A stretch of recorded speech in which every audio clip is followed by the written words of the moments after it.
The splitter revolution is coming. It's just a matter of time. So let's dig into what makes splitters so good and why the league might embrace the pitch.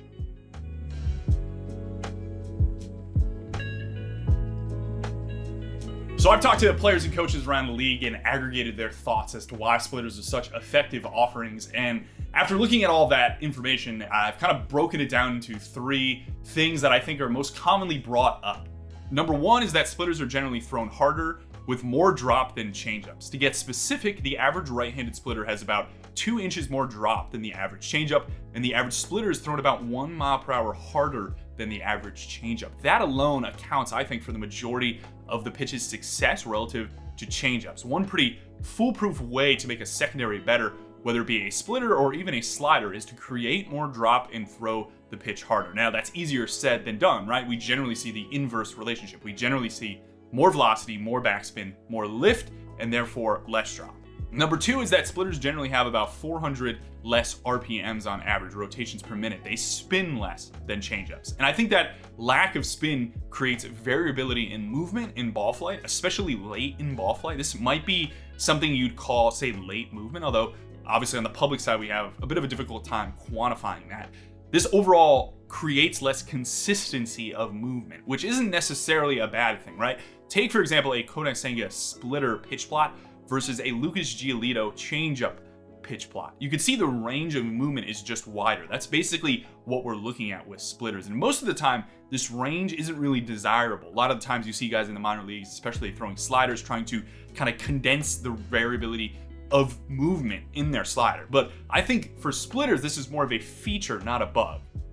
Number 3 is that they're really uncommon pitches. They only make up about 1.5% of pitches in all of Major League Baseball, and that's held steady over the last 5 years or so. But you look at this year, and it's kicked up a bit. It's kicked up to about 2%. And maybe this is, per se, starting the revolution, a little bit of the uptick I like to see, and kind of preempting a revolution. But I do think we need to jump up around 4%, 6%, doubling, tripling of the amount of splitters we're seeing in the league before we could probably call this a revolution. But that uncommon nature of it, I think, makes it rarer for hitters to see, and therefore they have less of a mental bank of how that pitch moves relative to changeups overall. And that, I think, creates some of this effectiveness. Whether that holds as the league starts to see more splitters is a really good question. I would imagine it regresses a bit in some of these statistics about, it being really good at generating whiffs and limiting barrels, but it remains to be seen.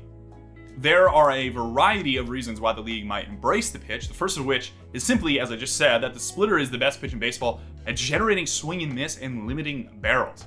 It's pretty easy for anybody to look at this chart of individual pitch type success and go, we need to throw the splitter more, throw the pitch more that is generating the most whiff and limiting barrels better than anything else. But the other thing that I think might drive this change has to do with how right-handed pitchers are trying now to kind of get left-handed hitters out, and that is by throwing cutters, throwing gyro-y cutters, adding that into sweepers in their repertoire and trying to land them on the inner third of the plate.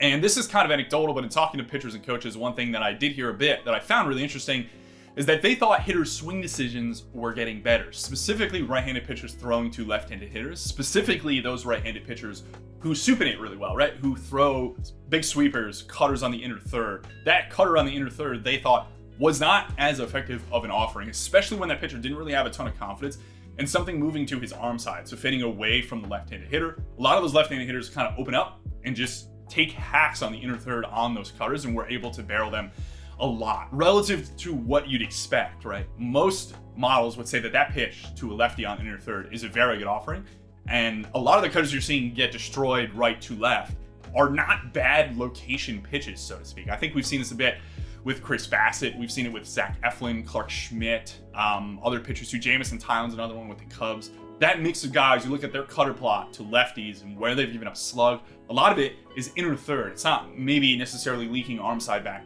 over the plate. And this is only kind of partially supported by the data.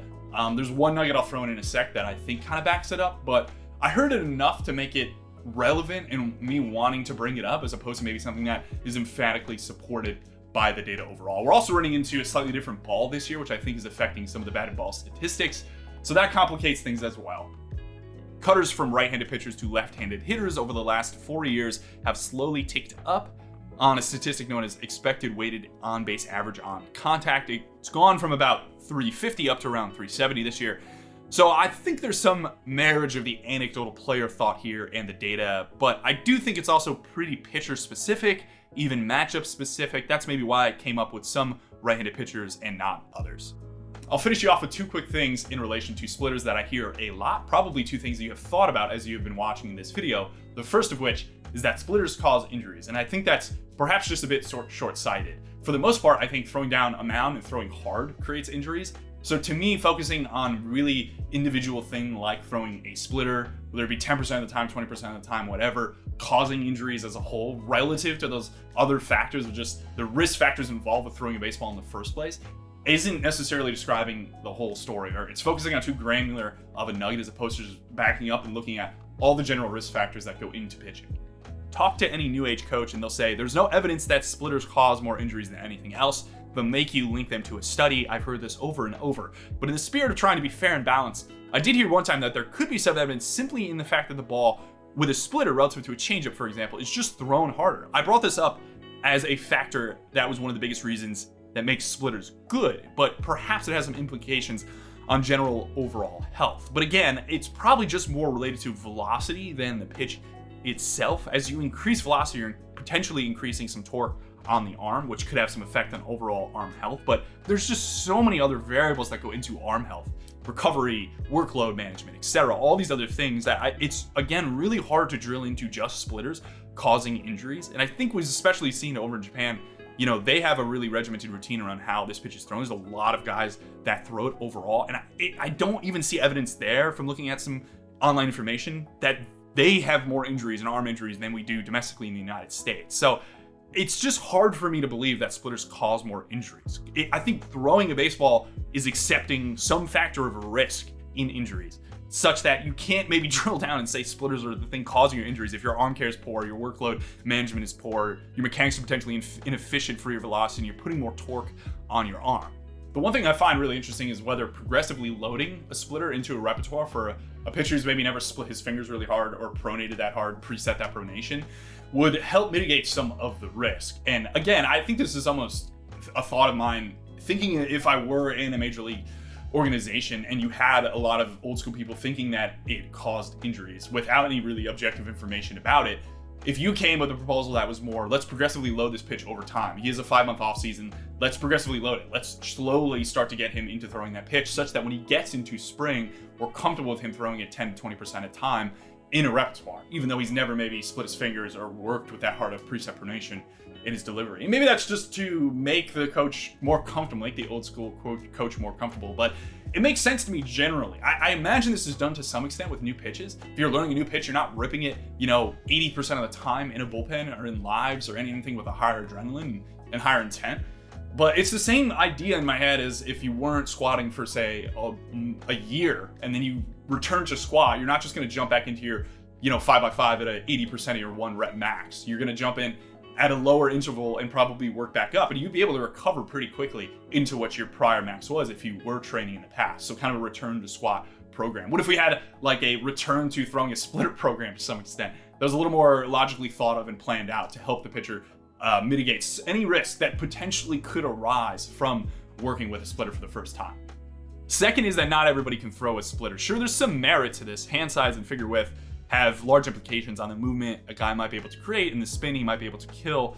But from what I understand, there's ways to kind of almost cheat this and to get guys to kill spin by getting the ball to fall off their fingers at specific orientations and in specific ways, using edgertronic footage and pitch design sessions to get, say, maybe disco ball spin or more gyro spin of the ball, depending on what splitter you're going for, as opposed to just splitting the ball and ripping it. And this is where you see, I think, the main difference between something, say, like a Kodai Senga or a Shohei Ohtani splitter and some of the other guys in baseball that are also categorized as throwing splitters, like Kevin Gossman. Those are not the same grips, right? They're very different grips. And that is, I think, the key difference is there's a variety of ways to grip the splitter and to create that spin killed, so to speak, and to get the ball to maybe fall off both fingers at the same time as opposed to drifting off one finger and creating more backspin and lift on the offering. So overall, this might be getting into more split change-up territory at times, but I think the point still stands, especially when you see that there are some pitches in baseball, specifically Shane McClanahan's, changeup that to me is really actually a splitter, right? He's splitting his middle and index finger and he's ripping the pitch probably as hard as he can from an intent standpoint. But this is categorized as a changeup for no specific reason. And that's kind of fascinating to me. If you could just hide splitters under the category of changeups, then maybe that's another way to just make people feel more comfortable about a guy throwing a splitter.